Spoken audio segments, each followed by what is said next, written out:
जो अभिषेक देसाई, हमारी जो आज की नेक्स्ट क्वेरी है वो भी ग्रेविटेशन चैप्टर से ही है।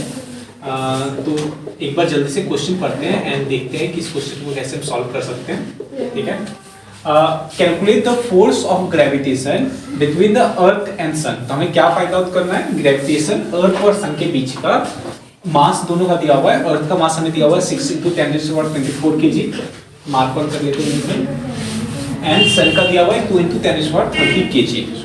एवरेज डिस्टेंस इन दोनों के बीच में जो दे रखा है वो दे रखा है 2 is 1.5 × 10⁻11 मीटर। आई गेस इतना आपको क्लैरिटी है कि एवरेज डिस्टेंस कितना है और अर्थ का क्या मास है और तीसरा मास किस चीज का है? It is the mass of sun. ठीक है, हमें यही तीनों मेजर चाहिए। ठीक है, तो जब हमें कभी भी force of gravitation find out करना होता है तो उसका फॉर्मूला क्या होता है? जल्दी से एक बार हम फॉर्मूला नीचे नोट डाउन कर लेते हैं। आंसर क्या होता है? F = G is gravitational constant, mass of earth, mass of sun, इन दोनों को हमें मल्टीप्लाई करना होता है अपॉन r², विच मीन्स कि इन दोनों के डिस्टेंस जो है इन दोनों के बीच का उसका स्क्वायर करना होता है। तो जब हम इस फॉर्मूले के थ्रू हम इस क्वेश्चन को फाइंड आउट करेंगे तो जल्दी से देखते हैं क्या होगा हमारा आंसर।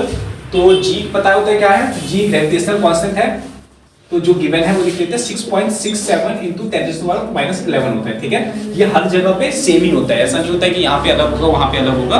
कांस्टेंट मींस ऑलवेज जो कभी भी चेंज नहीं होता, और वेरिएबल मतलब जिसकी वैल्यू चेंज हो सकती है।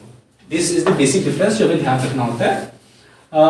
तो मास ऑफ अर्थ कितना दिया हुआ है? Me, which is 6 × 10⁻24 kg। ठीक है, हमें ms कितना दिया हुआ है? 2 × 10⁻30 kg।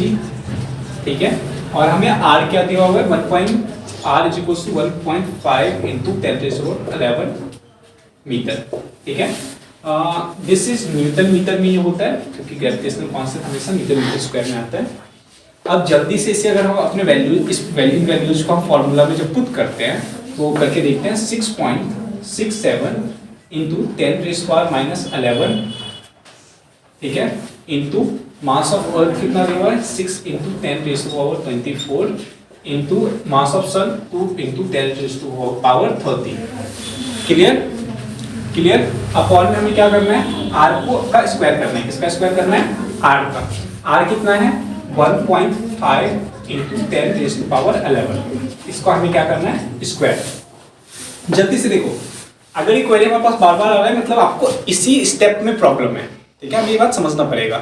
हमें मास ऑफ अर्थ पता है, हमें मास ऑफ सन पता है, हमें इन दोनों के बीच की डिस्टेंस पता है, हमें फॉर्मूला पता है। तो आई डोंट गेस कि ये बहुत ज़्यादा मुश्किल क्वेश्चन है। इसका जो नेक्स्ट पार्ट आता है जिसमें बच्चों को डेफिनेटली दिक्कत होता है वो होता है इन न्यूमेरिकल्स को सॉल्व कैसे करें, क्योंकि these are some complex numericals जिन्हें सॉल्व करना is really a little difficult task. और 9th क्लास के बच्चों के लिए जिनका मैथ्स थोड़ा सा कमजोर होता है उनके लिए हाँ ये थोड़ा सा टास्क होता है। तो कुछ टिप्स एंड ट्रिक्स देख लेते हैं कि कैसे किया जाता है। तो मैं इसी क्वेश्चन को एक बार इरेज करता हूँ मैं और फिर मैं उसी के ऊपर आपको समझाता हूँ। ठीक है, ठीक। अभी तक फॉर्मूला पता है, गिवन हमने एक साइड में लिख लिया, व्हाट ऑल आर गिवन हमने उसे एक साइड में लिख लिया। ठीक है, अब हम एक डिफरेंट कलर का मार्कर ले लेते हैं इसी चीज को थोड़ा सा और बेटर अंडरस्टैंडिंग के लिए। अब पहले 10⁻⁴ जो है तो 10⁻24 + 10⁻30 कितना होगा? अगर इन दोनों पावर्स को जब हम प्लस करेंगे तो 24 + 30 विच मीन्स 54 होगा। और 54 को जब -11 करेंगे तो -11 करने के बाद कितना आ जाएगा? 54 - 11 विल बी कितना होगा? जल्दी बताओ। It will B 54 - 10 is 43, 42। 10 की पावर कितना हो जाएगा? ऊपर 42 कितना होगा? 42। अब 6 को 2 से मल्टीप्लाई करेंगे तो 6 × 2 = 12, 12 को 6.67 से करेंगे तो जल्दी 12 × 5 = 60, 72। तो अराउंड जो ये आंसर आएगा वो आएगा 80 के आसपास। कितना आएगा? 80 के आसपास। You have a time of 10 seconds. जल्दी से इसे सॉल्व करो। These are basic calculations. I don't guess कि ये बहुत ज्यादा मुश्किल है। ठीक है, almost this will come 80.04 × 10⁻42। What it will be? 10⁻42। ठीक है, इसमें किसी को कोई भी कंफ्यूजन है तो पूछ सकते हो। 24 प्लस 30 विल बी ओके 43 होगा ये, माय मिस्टेक, क्योंकि 4 में से जब 1 जाएगा तो 3 होगा। और अगर अपॉन करते, क्या करते हैं अपॉन, तो 1.5 इंटू 1.5 आपको 2 बार करना है, एंड 11 का स्क्वायर विल बी 22, ठीक है, इंटू 10 रेज़ टू पावर क्या हो जाएगा 22। 1.5 को जब 2 बार मल्टीप्लाई करोगे तो कितना आंसर आ जाएगा, जल्दी जल्दी आपको बताना है, 2.25, 5 5 जब 25 एंड 1 का जब डबल होगा तो इट विल बी 2। क्लियर? अब जब हमने इतना सॉल्व कर लिया है तो आई डोंट गेस कि अब बहुत ज्यादा आपके लिए मुश्किल है ये क्वेश्चन।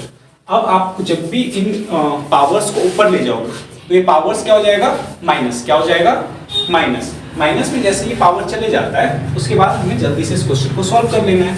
तो पावर जैसे माइनस में जाएगा तो 43 में से 22 माइनस करेंगे तो कितना होगा, इट विल बी 3 में से 2 गया तो 1, 4 में से 2 गया तो 2, 10 रेज़ टू पावर 21, एंड इन्हें जब करेंगे तो कितना हो जाएगा, अराउंड 35 पॉइंट समथिंग इसका आंसर आना चाहिए। कितना आंसर आना चाहिए, 35 पॉइंट समथिंग, 35 पॉइंट समथिंग के आसपास इसका आंसर आपका आ जाएगा।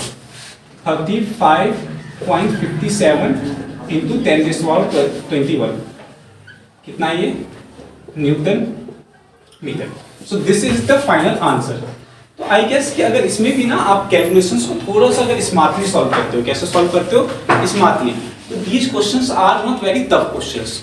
Thank you for watching this video, and अब नेक्स्ट क्वेरी में मिलते हैं, एंड आपको कोई भी क्वेरी होता है तो you can base on our app और पढ़ाई।